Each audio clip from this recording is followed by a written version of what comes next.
Le 23 juillet, le troisième tour de négociations directes entre les délégations ukrainiennes et russes s'est terminé à Istanbul. Et comme on s'y attendait, il n'y a pas eu de percée majeure après ces négociations, à l'exception d'un accord sur de nouveaux échanges de prisonniers de guerre et de corps des héros ukrainiens tombés et des occupants russes. Mais en ce moment, on a l'impression que nous revenons à nouveau au format de Minsk, mais cette fois sous une nouvelle forme. Au moins, la partie russe propose de créer 1 million de groupes de travail qui poursuivront les négociations en ligne et prépareront progressivement une prétendue rencontre entre Volodymyr Zelensky et Vladimir Poutine. L'Ukraine, de son côté, insiste pour qu'il y ait un cessez-le-feu total et inconditionnel sur toute la ligne de front. Les Russes, eux, proposent en décembre des trêves de courte durée afin de récupérer les corps des morts et de stabiliser la situation sur certains secteurs du front. De plus, la Russie a déclaré qu'aujourd'hui ont été discutés les mémorandums sur la vision de chaque partie concernant la fin de la guerre. Mais les positions sont encore trop éloignées les unes des autres. Par conséquent, toutes ces discussions vont se poursuivre. La partie ukrainienne a déclaré qu'elle était prête à organiser une rencontre entre les dirigeants Zelensky et Poutine avec la participation d'Erdogan et de Donald Trump d'ici la fin du mois d'août. Les Russes refusent en fait une telle rencontre, disant qu'il est encore trop tôt. De plus, la partie ukrainienne affirme « Regardez Donald Trump, nous soutenons toutes vos initiatives. Il y a déjà eu de nombreuses rencontres et négociations directes ensemble avec les Russes, mais comme vous pouvez le voir, il n'y a pas encore de grands résultats. C'est pourquoi discutons ensemble des résultats du troisième cycle de négociations entre l'Ukraine et la Russie à Istanbul. » Avant de commencer, je vous demande de vous abonner à cette chaîne, de mettre un like, d'écrire n'importe quel commentaire et surtout de vous abonner à ma chaîne Telegram.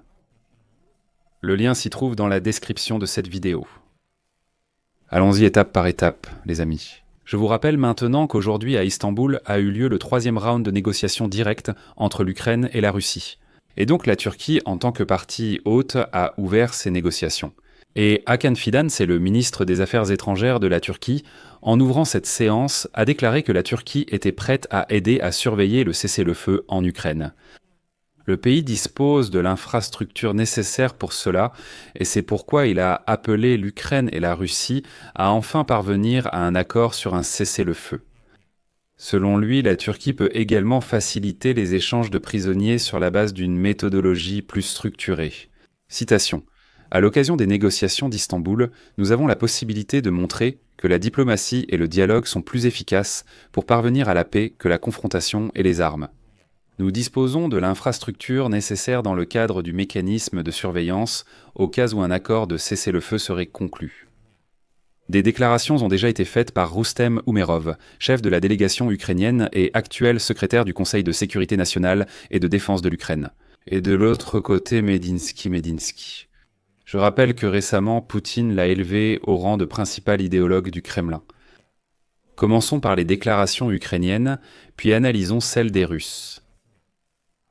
C'est-à-dire, Umerov a déclaré que plus de 1200 personnes participeront à l'échange humanitaire entre l'Ukraine et la Russie. La date à laquelle il aura lieu n'a pas encore été annoncée, mais il a été rapporté que les deux parties sont convenues que les Russes ont accepté le retour des personnes détenues depuis plus de 3 ans, y compris des blessés graves et des jeunes. De plus, l'Ukraine et la Russie se sont mises d'accord sur des échanges concernant non seulement les militaires, mais aussi les civils. Ce sont déjà les propagandistes russes qui l'affirment. Revenons à la position de la délégation ukrainienne. La déclaration est la suivante. Le travail sur la piste humanitaire va se poursuivre. Nous insistons sur un cessez-le-feu inconditionnel. Nos priorités sont la rencontre des dirigeants et la piste humanitaire. Qu'en disent les Russes ? Eh bien, les Russes ne veulent pas d'un cessez-le-feu total. Et, comme l'a déclaré aujourd'hui Medinsky, je cite, « Nous avons de nouveau proposé à la partie ukrainienne d'envisager la possibilité de déclarer de courtes trêves sur la ligne de front afin de recueillir les blessés et de ramasser les corps de leurs soldats. » Donc les Russes veulent rendre simplement de courtes pauses, mais ils ne sont absolument pas d'accord pour un cessez-le-feu total. De plus, Umerov a déclaré que l'initiative de Trump est soutenue par la partie ukrainienne. Il y a déjà eu de nombreuses rencontres différentes avec les Russes, il y a des avancées sur le plan humanitaire, mais en ce qui concerne la trêve, le cessez-le-feu, il n'y a aucune concession du côté russe. De plus, comme l'a déclaré Umerov, la partie ukrainienne est toujours prête à un cessez-le-feu, mais la Russie ne le souhaite pas. L'Ukraine a proposé d'organiser une rencontre des dirigeants avec la participation d'Erdogan et de Trump avant la fin du mois d'août. Et voici un point important, car en effet, selon Umerov, l'Ukraine a proposé d'organiser une rencontre entre Zelensky et Poutine avant la fin du mois d'août. Et ensuite, voici sa citation. Une telle rencontre pourrait débloquer un véritable progrès politique. La Russie doit démontrer sa volonté d'y parvenir. Mais les Russes ne sont pas prêts pour cela. Premier Medinsky déclare « La rencontre entre les dirigeants de l'Ukraine et de la Fédération de Russie doit mettre un point final. Pour une telle rencontre, il faut définir les conditions des accords et comprendre les sujets qui seront abordés lors de la réunion. » En principe, le sujet de discussion est assez clair. Pourtant, les Russes se tergiversent toujours. Poutine craint évidemment de quitter son bunker pour aller aux négociations, comme en mai dernier. Mi-mai, Poutine déclarait lui-même la nécessité d'organiser des négociations avec Zelensky. Cependant, il n'est pas venu à Istanbul par la suite, envoyant Medinsky à sa place. De plus, selon Umerov, la rencontre était différente des précédentes. Il y avait déjà moins d'émotions, moins de menaces de la part des Russes. De plus, la proposition de Zelensky de rencontrer Poutine reste valable indéfiniment. Dès que Poutine changera sa couche et sortira de son bunker, Zelensky est prêt à le rencontrer à tout moment. De plus, concernant les soi-disant mémorandums, je rappelle que la partie russe, à la veille des négociations, avait déclaré que les questions des mémorandums seraient discutées lors de ces négociations.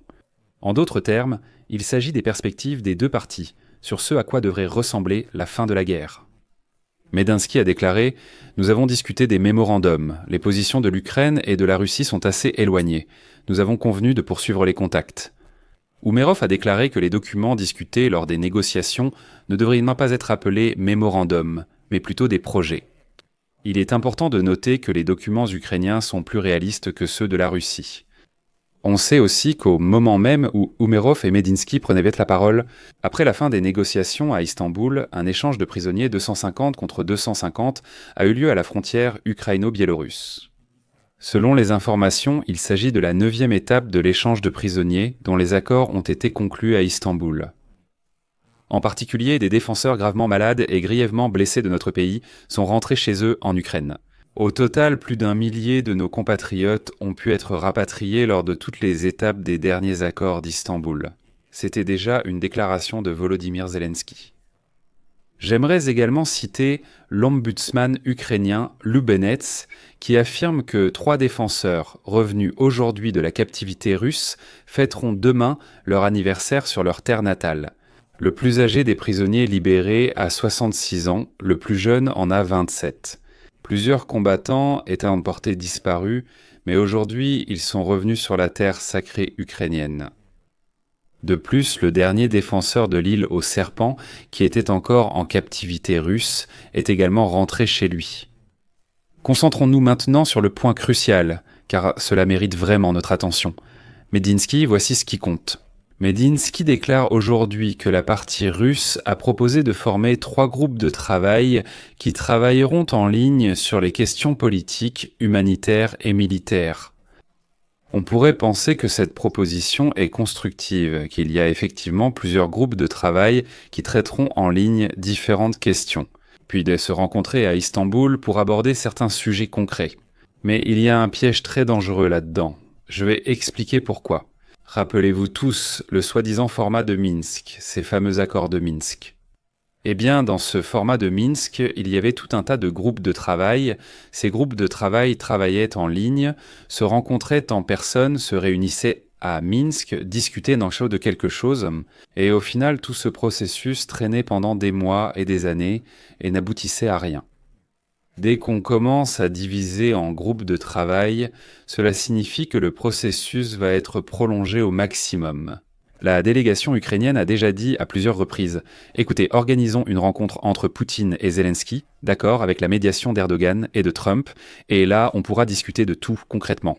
Tout est à la surface, tout est à la surface. » Mais les Russes, pour retarder le processus, disent « Créons plein de groupes de travail, puis il y aura des sous-groupes de travail, puis des sous-sous-groupes.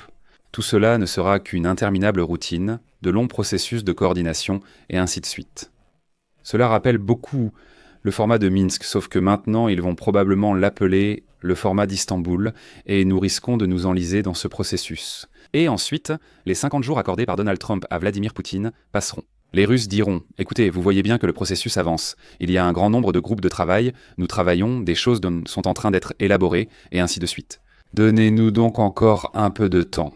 C'est une situation que nous devons éviter. » Il y a des groupes de négociation clairement définis des deux côtés. Ils se rencontrent, ils discutent. Pas besoin de sous-groupes de travail.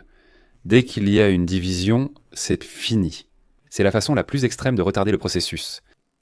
Pour conclure, les médias russes propagent tant des rumeurs sur une rencontre bilatérale entre Roustem Umerov, chef de la délégation ukrainienne, et Vladimir Medinsky, son homologue russe, à Istanbul. Ils disent qu'après les négociations principales, ils se sont secrètement rencontrés en privé pour discuter. C'est un fake, car des sources indiquent actuellement qu'en réalité, aucune rencontre n'a eu lieu. Les propagandistes russes, se référant à leurs propres sources, ont diffusé l'information selon laquelle Umerov et Medinsky tiendraient soi-disant une rencontre bilatérale au palais Tchorahan à Istanbul. Mais ces sources ukrainiennes affirment qu'il n'y a pas eu de rencontre en tête-à-tête entre Umerov et Medinsky. Comme la dernière fois, il y a eu une brève réunion préparatoire à trois. Umerov, Fedan et Medinsky, les chefs de délégation, ainsi que la partie haute, étaient présents. Il n'y a eu aucune négociation bilatérale entre Umerov et Medinsky. Mais bien sûr, les Russes sont intéressés à faire circuler l'histoire selon laquelle Umerov discute personnellement et secrètement de quelque chose avec Medinsky quelque part. C'est encore une fois une manipulation de l'information pour semer le doute dans la société ukrainienne, suggérant qu'Umerov négocie peut-être quelque chose avec les Russes dans notre dos. En résumé, voilà les non-résultats de ces négociations. Je vais m'arrêter là, car il n'y a plus rien à analyser.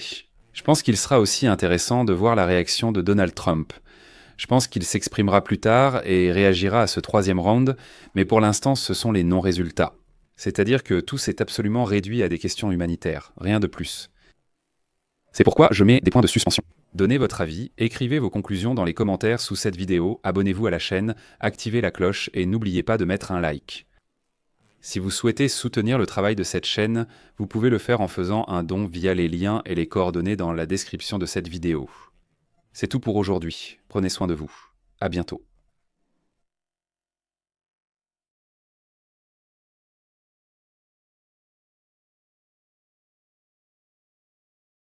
Sous-titres réalisés par